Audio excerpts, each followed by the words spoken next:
Hello students again, how's it going? I hope you're doing well. Welcome back to another instructional and educational video on the Victory Loves Preparation Network. As always, I'm Instructor Holland, and today's class is going to be Tasers versus Pepper Spray. This is a class that I taught down in Los Angeles, California when I was an instructor for executive protection agents and other security personnel. I taught both tasers and OC spray and other chemical agents when I was down there to prospective students. I often got asked the question, well, which one do you prefer to carry? Do tasers work better than pepper spray? Is pepper spray a better alternative to tasers? Which one would you carry? Should I carry both? That is a question that today I'd like to shed some light on. Now, when it comes to self-defense and self-defense weapons, I often try and teach to students that there is a triad here. There's a triad of three separate things that we need to look at when it comes to preparing ourselves for self-defense. These three different things are mind, body, and outliers. Obviously, the mind is your mind capable of being able to push through hardship? Are you able to turn on the switch, as people like to call it, which is the capability of projecting great violence on another person in the time that you might need to do it? Then there is the body portion. The body portion obviously is your body trained and conditioned for combat. So do you have proper training? That's probably the first thing you need to look at. If you don't have proper training, then you should probably start. Next is the combat fitness that you have. Is your body fit for combat? Is it conditioned for the rigors of combat? Most people like to think that they are able to do these things, and that's simply not the case. We're going to explore that in other videos. And the third thing, like I said, are the outliers. Outliers are things that may come into play that we don't always have. Things like technology, for example. So when it comes to technology and self-defense, most of the time people think firearms, right? That's the first thing people go to. I love guns, I have many guns, I'm sure a lot of you watching have plenty of guns, but not everyone is capable or has the desire to purchase a firearm and use it for self-defense. Now, I'm not here to judge. If you don't want to use a firearm, you don't want to buy a firearm, I think that you're taking away a crucial tactical aspect of what you may need to use in a self-defense situation. But I mean, all power to you. I'm not going to judge you or tell you that you're an idiot for that. There are plenty of other options, and those options are what we're going to explore today. The two most common options being pepper spray or OC spray and tasers. So the way this video is going to work today is I'm going to break down in detail tasers and OC spray, the advantages and disadvantages of them, certain things that you might need to know, pricing, because obviously if you're looking to purchase one of these things, you're going to want to know how much they cost, and then just some experiences I've had with both and my general consensus. Keep in mind that everything that I'm going to say is just based on my professional experience and my opinion. You can use this as a guide, but I'm not telling you exactly what to purchase. I'm just offering you my expertise and my knowledge. So with that being said, let class begin. Okay guys, so I've kind of switched your view here, and the reason I did that so that way you get a better look at the different products I'm going to be putting out here. I have both tasers and pepper spray and mace and stuff like that. Just from working in security and also just from my own collection. So we're going to be going over each of these devices, and we're going to be going over pepper spray first. You guys will also notice that I'm going to take a little bit of a different tone when it comes to talking about these things, and just generally in my videos what I prefer to do is do the introduction and then start to go through the meat and potatoes of the video. And when I go through the meat and potatoes, I like to take a little bit more of a relaxed pacing tone. I know some instructors like to be like a little bit more, I want to say professional, more like cut and dry with their wording and stuff like that. But in my experience and just my personal preference, I prefer to teach students more hands-on and just talk to you guys like I'm a human being rather than a robot or something like that. So that's what we're going to do from this point forward. Okay, let's move on and talk about mace and pepper spray. So one quick thing to note is that mace and pepper spray are actually two totally different things. Mace was developed in the 1960s and it was called chemical mace at that time. Mace nowadays is actually a brand name. You can kind of see it right here. All right, but if you look at the cartridge says pepper spray. I don't know if you can see that. Okay, so this is Mace brand pepper spray, but chemical mace was actually developed in the 60s by a husband and wife team. They decided to develop it because the wife's friend and coworker had gotten robbed on the way home from her job in Pittsburgh. And they developed it and they sold it to Smith & Wesson in the 1980s. And it was used by police officers. And what the police ended up finding was that the primary ingredient in mace was not very effective at causing pain or any sort of effects to individuals who are one of the 3Ds, which is drunk, deranged, or on drugs. It was also causing negative side effects and injuries to their officers because it's actually pretty toxic in certain doses. So they decided to discontinue Mace, and Mace in its purest form nowadays is not really common.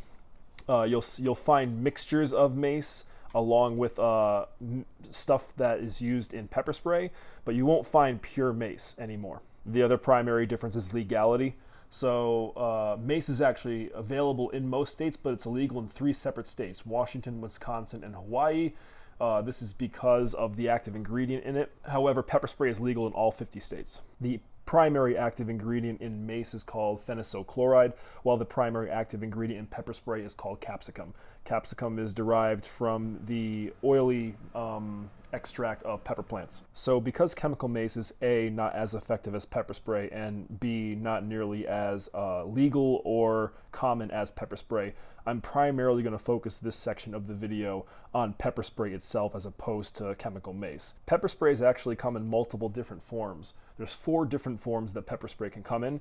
You have liquid, gels, foams, and mists, and they all have their advantages and their disadvantages, so that's what I'm going to go over next. The first 2 types of variations I want to talk about are liquids and gels. Liquid and gel sprays are similar in the fact that they're much more viscous than, let's say, a mist type spray, and there's some advantages and disadvantages to this. So the advantages of a liquid or gel type spray is that you can actually saturate an opponent in it, so that way it's much more difficult for them to escape the effects. What this essentially means is if you spray somebody in the shirt and their shirt gets all wet with capsicum and pepper spray, then obviously it's going to be very difficult for them to escape the effects of the spray. You can also spray them in the hair, make their hair really, really wet. If they bump into somebody else or they have an accomplice that's trying to help them, then they're also going to have a bad day because the liquid can spread to them as well and cause the same effects. The primary disadvantage of liquids and gels is the viscous nature of the spray itself. Any sort of viscous material is going to be heavier, and because it's heavier, it's going to require more propellant in order to make it move. These canisters don't have a whole lot of propellant in them, so what that means is that the force that's going to project the liquid or the gel is going to not be enough to make the liquid or the gel be projected very quickly. Essentially what this means is it's going to be a very slow stream. It's going to be a slow velocity object coming at the opponent. If an opponent is able to kind of tell that you're about to try and spray him with pepper spray and a stream of gel or liquid comes out, it may give him the window of opportunity to have the reaction time to dodge. If he's able to dodge the stream and close the distance with you, I really hope you know how to go hands-on, because if you don't, the one advantage that you had, this tool, is now rendered almost useless. Next up, we have foam. Foam, when it discharges, it actually comes out of the can looking very similar to like shaving cream or whipped cream out of a can. The primary advantage of foam type sprays is that because it's so viscous, it actually kind of sticks to the guy. If you spray him in the eyes, you spray him above his eyes into like his forehead region, it's going to stick there and it's going to stay, and it's going to be quite difficult for him to clear all of that stuff, all of that product off of his face. However, because it's so viscous, this is also at the same time a disadvantage. There have been reports of individuals who have been sprayed with foam type sprays, sort of like peeling it off their face or scraping it off their face and then flinging it back at the officer who decided to spray him with it. And if that hits you, then you're going to suffer the same exact effects of the spray as well. So the viscousness and the thickness of the foam can either be an advantage or a disadvantage. And last but not least, we have mist sprays. Mist type spray comes out exactly as the name implies. It comes out as this misty type substance, very similar to like if you were getting sprayed near a waterfall, just the mist that comes up from the water and stuff like that. There's a few advantages and a few disadvantages to this as well, just like with everything else. The first advantage is that you can get the spray in the air much more effectively than any of the previous types. One of the tactics that we actually taught some of our security personnel with a mist type spray is that you actually kind of want to trace a figure 8 in front of you when you're using it. What this does is it basically creates a gigantic pocket of air that has nothing but the pepper spray in it, so that way an individual, if you were to walk towards you and advance on you, he'd walk through that area and would suffer the effects of the spray. The biggest disadvantage of mist-type sprays is that it can be easily redirected and not only rendered ineffective, but also cause the effects to be put back on you. If you try and use a mist-type spray in a very enclosed space, let's say like a car, the mist is definitely going to be entrapped in that small area, and you're definitely going to feel the effects. If a giant heavy wind picks up or even a light breeze, that mist is going to be blown all sorts of ways, and it might be rendered ineffective because it just gets blown away from the guy. It's because of that reason that I actually prefer mist-type sprays the least, but it's entirely up to you and you decide what you prefer. So now that we've gone over the nomenclature a little bit, as well as the different types of pepper sprays that are out there, let's go over the pros and cons of just generally having pepper spray as a self-defense tool in your arsenal. And I'm going to start with the pros first. Probably the biggest pro of having pepper spray as a self-defense tool is the fact that it's so cheap and so readily available to find. I picked this up at the DMB supply store, literally right across the street from my house, for 13 bucks. You go into Target, you go into Walmart, you go into any sporting goods store, you're going to be able to find pepper spray. And you're not going to be breaking the bank when you go and you buy them. I haven't seen pepper sprays go for more than, let's say, 20 bucks, and that's just general pepper spray. Obviously, there are more powerful pepper sprays and sprays that are designed for everything, like, you know, not just humans, but bears as well. There's bear spray that's out there. But those are gigantic canisters, and you don't usually need those types of things. If you're going to be trying to buy pepper spray as a tool to put on your keychain or in your pocket or in your purse or on your person, it's generally going to be one of the cheapest options you have.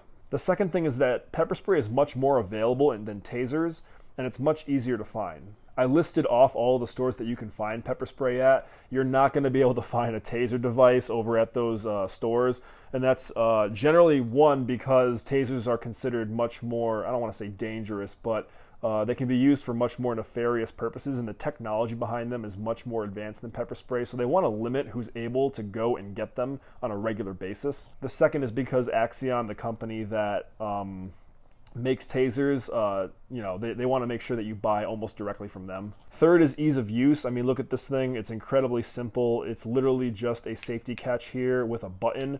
Some of the different safeties on pepper sprays I've seen are a little latch that you kind of push off to the side so that way you can push the button down. But either way, in the heat of the moment, you're not going to have to really struggle with anything in order to make this thing operate. You just have to flick this up, push down the button, and make sure that the nozzle here is pointed in the right direction. Next, most pepper sprays, with the exception of like bear sprays, which are gigantic cans, are super small. I mean, look at this thing. It fits in the palm of my hand. You can easily conceal this thing in a pocket on your keychain, in your purse, anywhere on your person, in your car, like the side little panel of your car. That's generally where some people that I know like to keep them. And they're just super small and super compact, so they're not going to take up a lot of space, and people aren't generally going to be able to see them. They also don't really look that harmful to most people. I mean, it's a canister, you know what I mean? Most people can tell when it's a pepper spray canister, but most of the time, you know, if you're walking down the street with one of these things, it's going to be not as threatening as, let's say, some of the other devices we're going to go over in a little bit. And last but certainly not least is that pepper spray doesn't require you to have a whole lot of training in order to use it. Any old person can kind of pick this up and will generally have an idea on how to use it. There are some techniques and some things that you can do. One of the more common ones is to grip it more like this, like a fist, so that way you can strike somebody if need to while at the same time using your thumb to spray them. Some people like to use it like this. I prefer not to do that because, again, this isn't a natural way your hand is supposed to be shaped in order to strike somebody. And if someone gets close, and trust me, they're going to be relatively close when you use this thing, you're going to want to have to go hands-on if need be. So that's why it has the grips right here, so you can fit your fingers around it, grip it like a fist, and hit if need to, or flick this up and fire your spray. The cons of having pepper spray as a self-defense tool, in my opinion, are many and substantial all at the same time. The first reason is, in my opinion, probably the biggest, and that's that the user can just as easily be affected by this thing as the person they're trying to defend themselves against. This is true really anywhere, but especially when it comes to close quarter combat. And let's be honest, this is probably where you're going to use this thing the most is when the guy is very, very close to you. If you get into a car, if you get into a fist fight, if you get into something else and you pull this thing out and you try and spray the guy with it, if you're in close proximity to the individual or you're in an enclosed space, the spray historically, just based upon multiple incidents that I've seen, multiple incidents that were reported, and I mean, I'm sure you can look it up on YouTube, dash cam footage or body cam footage where police officers used this thing in close quarters and were affected by it. I mean, it's just going to, the probability of it happening is relatively very high. The second thing is that this thing has very limited range. You're looking upwards of 10 feet, depending on the type of spray you're using. But other devices have much better range. Tasers, for example, have a bare minimum effective range of about 15 feet. Depending on the cartridge, you can get cartridges that extend out even longer. So if you're looking for a thing that's got better range at keeping the enemy at bay, this is not the best thing. The guy is going to have to get close, and you're going to have to get close to the guy to use it. And like I just mentioned for my first point, close proximity engagements are not necessarily a positive with this thing. The third point I like to make is that the effects of the spray can be adversely affected by weather, depending on the type of spray you're using. The primary way to get the effects off of you when it comes to pepper spray are heavy doses of water. They want you to rinse your eyes and stuff like that, so that way you can flush the capsicum off of your body. If that happens, if you end up using it in an area that has heavy rainfall, or if a big gust of wind happens to catch your mist type spray, it can be blown back onto you, or it can be blown away, or it can be washed off, and the effects of the spray are nullified now by those weather conditions. Finally, individuals with high pain tolerance can fight through it. This is not in any way, shape, or form a total incapacitating weapon. If the guy's got some serious pain, it's going to be a high pain threshold, but if he's got a high pain threshold, just generally, he's going to be able to fight through it. If he's one of the 3Ds, like I mentioned before, drunk, deranged, or on drugs, he's going to be able to fight through it. These are all things that we have to consider when choosing a self-defense weapon. You generally want to pick the self-defense tool that's going to have the least probability of failing. And when it comes to things like this, non-lethal countermeasures, it's kind of difficult because if it's non-lethal and it's meant for pain compliance relies on the individual feeling pain. If they don't feel the pain, then the primary way that the system uses to incapacitate the individual is nullified, and therefore the tool isn't effective. So the problem with this is that if the guy's got a high capacity for pain, or he's able to mentally or physically push through, you're going to have to use other options or go hands-on. So in conclusion, for pepper sprays, I'm just going to make some of my personal notes when it comes to pepper spray, what I think about them, and whether or not I think that they're a good self-defense tool. Obviously, because they're so simple, I think individuals who don't have a whole lot of training, don't have a whole lot of time for training, don't have the money to afford more expensive things, this is, probably the best option. You're going to put it in your purse, put it in your pocket, take it out, spray somebody in the face, and run away while they're kind of flopping around trying to, get the stuff off of them. But it should not be your be-all, end-all thing. All right, the chances of this thing failing are relatively high. Maybe not as high as some of the other devices we're going to talk about or some other things, but you always have a chance of these things failing. And me personally, having been in the military and stuff like that, having gone through security training and everything, there are devices that can incapacitate you far better than this thing if they're used effectively. Police officers have to get sprayed as part of their training, and if you look up any academy video on YouTube, or if you've ever seen a documentary on police academies, they are required actually, after they get sprayed, to do things like make a radio call for backup, go in hands-on with an individual in a red man suit, take out their extendable baton and hit a pad. So it is 100% possible to fight through the pain of OC spray. So all in all, if you're a relatively untrained person and you need a basic tool right now to help you get started in the area of self-defense, this is not a bad option. But I would highly recommend you getting better training and getting better devices that can help you out better as time progresses. Okay guys, moving on, we'll talk about tasers next. So I have a bunch of tasers that I personally own here in front of you guys. I'm going to be going over a bunch of different models and the advantages and disadvantages of not only the models but also just tasers in general. So before we talk about tasers, we actually have to do a little bit of debunking and clarification. I know a lot of people out there, and I've had students before actually asked me this question, but tasers and stun guns are not the same thing. Stun guns are actually much simpler than tasers. Tasers use a whole different type of technology, and they create a different effect in a person.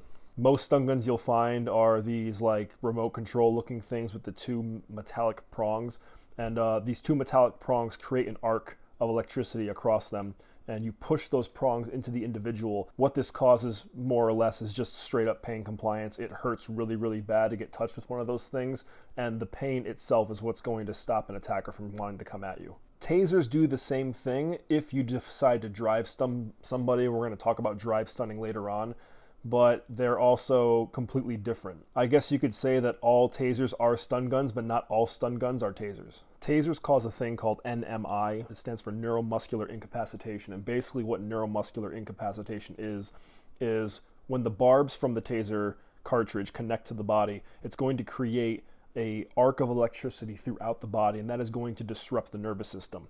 What this causes is essentially just muscular lockup. So when you hit somebody with a taser, a lot of the time, if you ever watch videos of somebody getting hit with a taser, you'll see that they lock up like a piece of wood and they kind of just fall over. And once they're on the ground, they end up just being like, you know, a plank of wood. They sit there and they jerk around a little bit and they flop around like a fish until the effects are over. And then once the effects are over, you'll see their muscles relax. So in a way, tasers cause an effect on your body that you actually just can't really control. It's the effect of NMI that's going to separate tasers and stun guns. With a stun gun, you're going to get pain compliance, but you're not going to get neuromuscular incapacitation. Now, the taser can actually be used as a stun gun, and we're going to go over that a little bit later when we talk about drive stunning.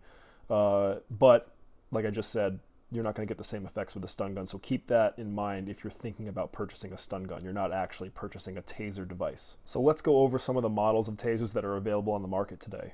Probably the very first civilian taser was called the C2. It was a kind of a weird looking thing. It looked like a remote control or a phaser out of Star Trek or something like that. It was kind of awkward to hold. It was awkward to aim because, you know, you're not holding it like a firearm or anything like that. It was very, very simple. It has a door mechanism on top where you slide this little plastic door down, and that exposes the button, and it's literally a button you push, and that's going to fire the cartridge. It had a light and a singular laser to help you aim and to help in low light situations.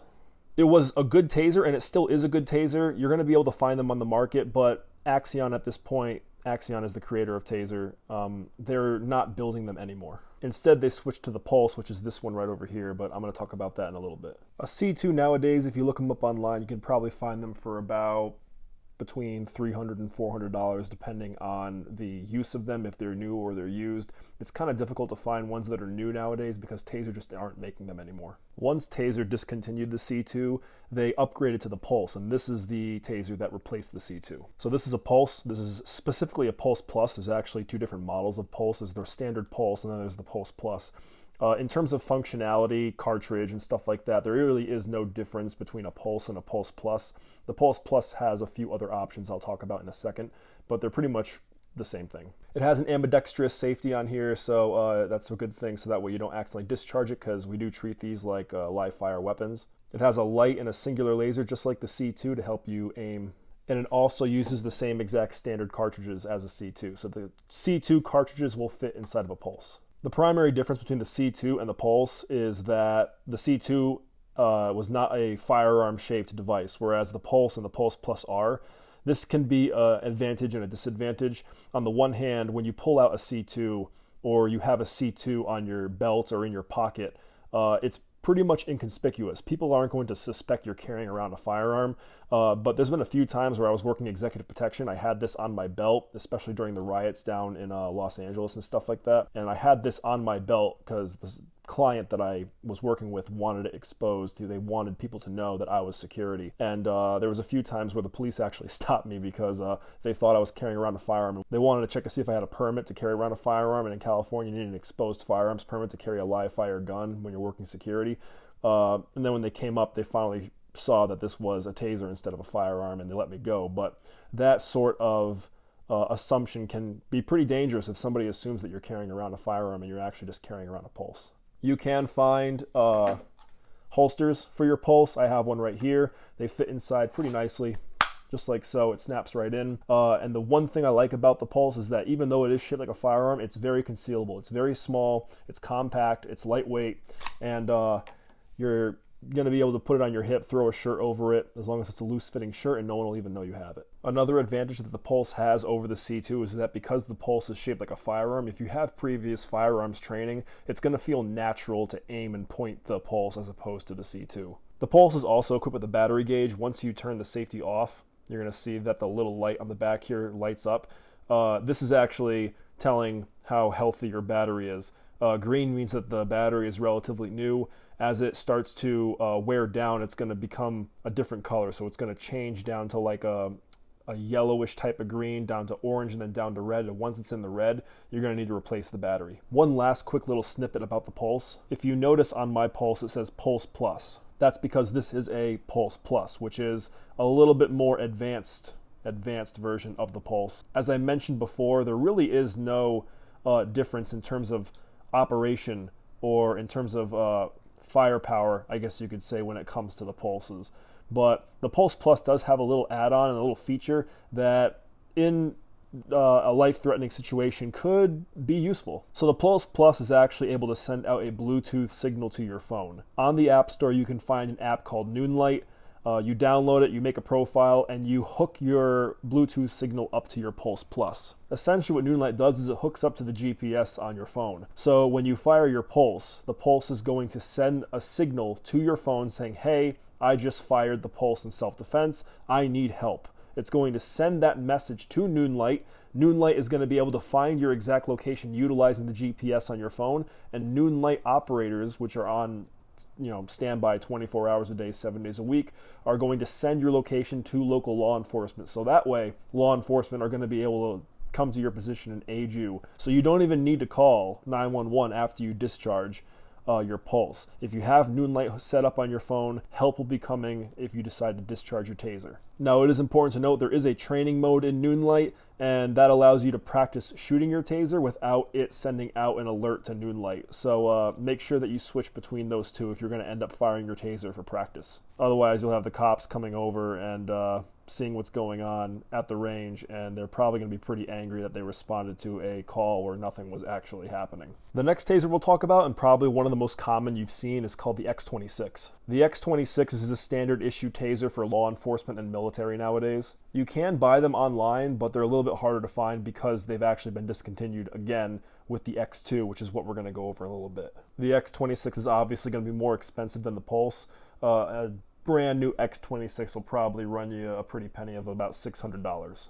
The X26 is very small, very compact and lightweight, and very reliable. It uses different cartridges than the Pulse though, so if you buy an X26, you're going to have to buy different cartridges. Even though the X26 has been discontinued relatively and replaced by the X2 over here, a lot of police departments still use it because, one, the X2 is very expensive and the departments just don't have the funding to replace every single Taser. And two, the X26 works absolutely just fine. There's no reason for really it to be replaced. With that being said though, the X2 over here definitely has some improvements and some major modifications that just make it so much better than the X26, and we'll talk about that now. So the X2 right here, obviously it's a lot larger and stuff like that than the X26, but that's because there's so much more technology that goes into this thing. Just like the Pulse and the X26, it has an ambidextrous safety with a little gauge on the back and everything. That little battery bar right there, you can see, is how much battery I have left in the Taser. Also at the same time, if you load cartridges, it'll tell you what kind of foot cartridges that you have inside the Taser. So I'll actually load some cartridges right now so that way you guys can see kind of what I'm talking about here. If I turn it on, you'll notice that there's now two 15-foot cartridges loaded inside the Taser. Another modification that police officers were asking for was the fact that when they used the X26 only had one laser, which would show you where your top prong in the cartridge was going to go on body that you were firing at. Well, there was really no way to figure out where the bottom probe was going to go, so Taser modified it so that way there's actually two lasers now, and the flashing one that you see down there is where the bottom prong is going to go. So it gives you a good gauge so that way you can figure out the placement of your prongs, because if you only get one prong inside of an individual, then the Taser is not going to be effective, and that's one of the disadvantages of these devices. So it was just used as an added thing for law enforcement, so that way they could reduce the failure rate of these items. You'll also notice that the cartridges themselves are different. So if we take a look at an X2 cartridge versus, let's say, like a C2 or a Pulse cartridge, they're obviously different. These are different than X26 cartridges as well. The primary difference is that the technology in these cartridges is much more advanced than the technology of other cartridges. These are called smart cartridges, and what they're designed to do is, if you fire one cartridge into an enemy and one of the barbs misses, and then you fire the other cartridge at the same guy, and again, only one of the barbs in that other cartridge makes contact, the cartridges will be able to recognize a prong from another cartridge and make that connection. So you have a redundancy in case you miss with both cartridges. And then obviously, I don't know why I didn't mention this first, but as opposed to all the other tasers right now that I have in front of you or I've talked about, each of them only hold one cartridge while the X2 holds two. So you don't have to try and reload, because reloading these things is not nearly as seamless or as easy as reloading a magazine and a firearm. Another little addition that Axion decided to add to the X2 that the X26 does not have is, here, I'll show you. Right now this taser is prepared to fire, but what if I don't want to fire? What if I just want to do, let's say, a show of force to a prospective suspect? I don't want to shoot them, but at the same time I want to scare them into submission so that way I don't have to shoot them. Sometimes the best method is not to shoot the opponent, but to just kind of show them what will happen to them. And through seeing this show of force, they'll decide to give up, and which is always the best option, right? Well, this little button right here is what is called the show of force button. And if I press this button, I don't know if you can see the flashing there. What that essentially does is it shows the guy exactly what's about to happen to him, and it freaks the guy out. So that way, if you show this to him, he's not really going to want to mess around. And if he decides to, well, then you just shoot him. Now, if you decide to buy really the best of anything, obviously the price is going to go up, right? And unfortunately, the price for the X2 skyrockets from the price of, let's say, an X26 or a Pulse. For a brand new X2, you're looking at around between $1,200 and $1,500. I know that's a hefty price, and honestly, you have to make the decision whether or not you want to spend that much money on a non-lethal device such as this. You can buy some really, really nice concealed carry handguns for that price or way cheaper than that. I mean, a Glock, you won't even spend, you'll spend about half that much, if even that. So you need to really think about whether or not you want to spend that much money on something like this. Now, obviously other tasers exist on the market. I know Axon just came out with a new one that they're calling the Taser 7, which is this like super crazy looking thing. It looks like something out of Halo. It looks pretty cool. I want one, but unfortunately, I'm willing to bet they're pretty expensive, and at the same time, I know nothing about them. So I really don't feel comfortable talking to you guys about it, because I would just be spouting off some information that I really know nothing about. These tasers here work for me just fine. I'm sure they'll work for you just fine. So because of that, I don't really feel comfortable talking about the Taser 7, because I really don't know a whole lot about it. Okay, so now that we've kind of covered all of the different facets about tasers and some of the different models, let's go over the pros and cons, and we'll start with the pros first. So one of the primary pros of tasers is the effect of NMI itself. Neuromuscular incapacitation does exactly that, incapacitates the enemy. He no longer has a physiological ability to chase after you or attack you because his musculature is being overloaded by electricity. Whereas in pepper spray, you spray somebody, yes, it's going to hurt them very badly, and if they don't have a very high pain threshold, then they're going to be incapacitated. But if a person's able to push through the pain, they're going to be able to still come after you. With NMI, you can't have that happen, really. The next pro is the ability to drive stun an opponent. Essentially what drive stunning is, it's a tactic and a technique that is used for tasers if the cartridge fails. The cartridge may fail for many reasons. Either it has a failure to fire, yes, cartridges do have failure to fire problems, or you might have missed with the prongs. If both prongs do not go into the opponent, the effect of the taser is pretty much useless. However, if he decides to come at you, you still have the ability to drive stun, and I'll show you what that is now. So if I take my pulse, I turn the safety off, there is no cartridge inside, and this is going to simulate that the cartridge has failed. If I pull the trigger here, you'll notice that there's still an arc of electricity going across. What this means is that the taser still has electricity flowing through it, and a drive stun is a technique that's used to help complete the connection, or if the connection is not possible because the cartridge has failed to eject or both barbs have missed, you essentially can use the taser exactly like a stun gun. This is why previously I said that all tasers are stun guns, but not all stun guns are tasers. This is not going to cause neuromuscular incapacitation, but it will have the effect of a stun gun, which is pain compliance. The third advantage of tasers is that they incorporate a lot of technology all into one small package. You have flashlights, you have laser sights, you have all these things incorporated into a taser that you just don't get into most other packages. It's these little tiny pieces of technology that make aiming them easier, makes it easier to use them in low light situations, and because of that, they're very versatile. Now we're going to go over the cons of tasers, and to be honest with you, there are quite a few of them. The most glaring con is obviously the price. You're going to be spending hundreds, if not thousands of dollars on one of these devices, and that's a decision you're going to have to make whether or not you believe that the money you're spending is worth a device like this. Most people are going to be spending hundreds of dollars on a live firearm. They believe that it's much more reliable and obviously has a much harder punch than a taser. But it depends on you. Some people don't want to carry a firearm because they don't feel like they're justified in taking life. I'm not here to judge. If you want to use a non-lethal device to protect yourself while at the same time protecting the sanctity of life of the individual who's attacking you, I mean, go for it. Personally, for me, I'd rather use force that's equal to the amount of force I'm receiving. So if somebody's coming at me with a hammer or a knife, I would really not like to taser them. I'd probably rather just shoot them. But that's a call that you're going to have to make. Are you willing to spend lots of money for a thing that could potentially not be the same amount of force needed for the situation that you're involved in? Once again, continuing on the problem with cost is that the cartridges themselves for tasers are also really expensive. On Amazon, I found a packet of 2 cartridges for the Pulse at $60. Why spend that much money when buying ammunition for a firearm is so much cheaper? I mean, maybe not nowadays because of the whole COVID thing, but in terms of just overall price, taser cartridges are crazy expensive. The next con is that tasers actually require quite a bit of training in order for you to be proficient at using them. There are actual tactics and techniques that you have to study and be proficient at in order to use one of these things. One of the biggest issues I had with students when I was training them on tasers was that they fired the taser like a firearm.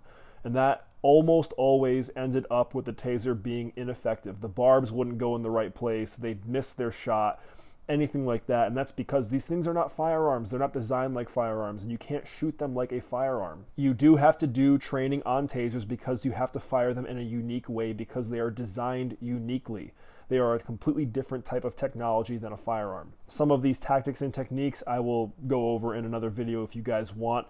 I'll show you some of the ways that we are supposed to fire tasers properly, but you can't just pick one of these things up, point and shoot and expect to hit the target most of the time. As a matter of fact, a statistic coming from law enforcement is that tasers are only effective at about 60% of the engagements that they're discharged in. This has to do with a number of factors, but primarily because there are 2 different projectiles coming out of the taser.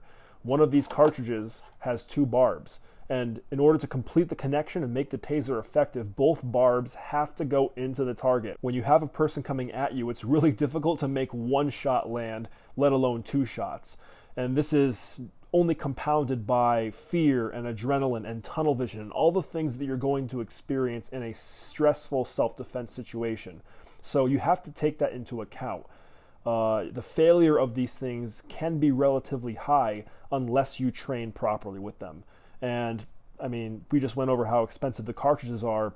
Are you going to spend $60 every single time that you want to go and practice with one of these things? It's because of this flaw that I actually tend to laugh every single time one of these shootings come out, and protesters always ask, well, why didn't you just tase him? I don't usually like to get political on my channel, but when it comes to self-defense, there are just realities that we have to face. And one of the realities is that these things are ineffective 40% of the time. And if you have somebody coming at you with a knife and they are running, you are not going to pull out your taser and try and shoot them with it. Are you willing to risk your life on only a 60% chance that this thing is actually going to drop the opponent? Because there's going to be no time to reload the thing. And do you want to go and try and drive stun somebody when they have a knife on you? I certainly wouldn't. Cops don't, and that's why cops resort to deadly force when in situations like that. The next con is something that I've already mentioned, but I'm going to hit on it one more time. And that con is that these things, unfortunately, have the profile of firearms. Unless you buy an older C2, you're going to be carrying around one of these things in a holster on your hip, and they can be mistaken as guns, especially if you get the full black version of the X2 or any other taser. Some of them come with the, distinctive yellow markings, but some of them you can get blacked out. And if that happens and you get caught carrying one of the things, one of the initial reactions of civilians who don't understand these types of things is to call the police, and next thing you know, you have the police coming at you asking for you to drop your weapon when in reality you only have a taser.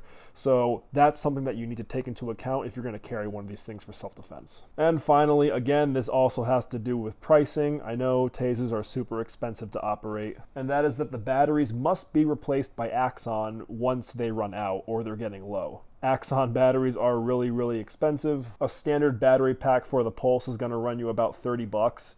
And that doesn't seem like a whole lot, but if you think about it, I mean, how expensive are a couple of AA batteries over at the store?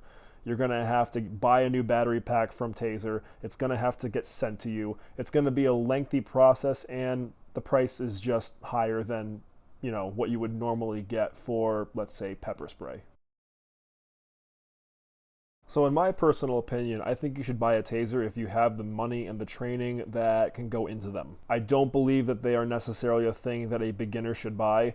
I think there are other options out there like pepper spray and stuff like that that are more bang for your buck and also more effective for an individual that hasn't received any type of special training. But if you know what you're doing and you do receive special training on tasers, they are an incredibly advanced and effective tool at stopping an opponent dead in their tracks and allowing you time to escape. One thing I forgot to mention is that civilian tasers will shock an opponent for 30 seconds, whereas law enforcement tasers will only shock them for about 5 seconds. 30 seconds is usually plenty of time for you to run to your car, get inside, start it, and drive off without anything bad happening. And even if it's not, you still have the barbs connected to the guy, and all you have to do is pull the trigger one more time and he gets another 30-second burst. So they have a large window of opportunity, and that's very, very good for individuals who are trying to escape. So in conclusion, guys, what is better, tasers or pepper spray? Well, obviously, ultimately, that is up to you.